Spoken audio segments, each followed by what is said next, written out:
Golaha xulka qaranka Belgium ee Thibaut Courtois ayaa gebi ahaanba diiday inuu ka qayb qaato waajibaadka xulkan kadib go'aan uu macalinka xulkaasi gaaray kulankii Austria barbaraha hal iyo hal la galeen.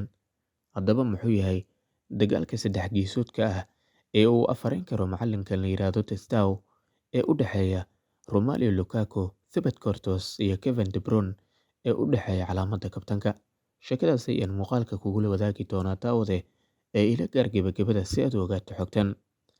Kulankaasi waxaa ka maqnaa Kevin De Bruyne oo ah kabtanka koowaad ee xulka qaranka, waxaana kabtanka loo dhiibay hogaamiyaha weerarka ee Romelu Lukaku. Tababare Testao ayaa la sheegay inuu qorshe u sameeyay uu doonayo in Courtois uu kulanka soo socda ee Austria uu kabtan u noqdo, balse goolahayaha Real Madrid ayaan suginba arrinkaasi. Thibaut oo marka loo eego aan soo xaadirin xulka lagu naanayso Red Devils kulankoodii isku imaanayeen hotelka ay ka degan yihiin ka hor ciyaarta xigta ee isreebreebka Euro 2024.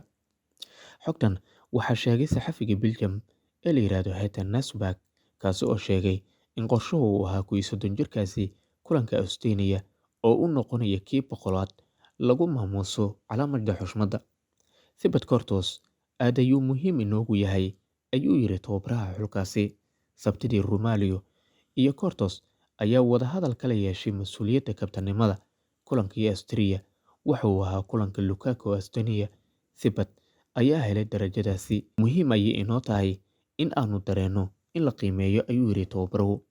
Warbixin kale ayaa sheegaysa in Thibaut Courtois ay isku dhaceen qaar ka mid ah xiddigaha xulka qaranka Belgium kadib barbari ay hal iyo hal ay la galeen Austria, kaasi oo Lukaku uu shabaqa gaaray.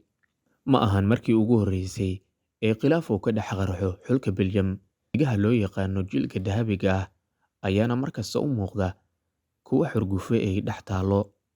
Sheekadu meeshaas markay marayso, goolahayaha xulka qarankan iyo kooxda Real Madrid ayaa soo hadlay isagoo caradiisa kala dul dhacay tababaraha. Qoraal dheer oo uu soo saaray ayaa waxa uu ku sheegay in sheekadan ay ahayd mid ay qolka lebiska uga hadleen.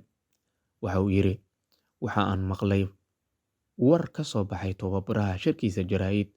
Wax walbo aan ku sheegnay qolka lebiska oo si gaar ah uga hadalnay ayuu halkaasi ku sheegay, mana ahan wax la aqbali karo.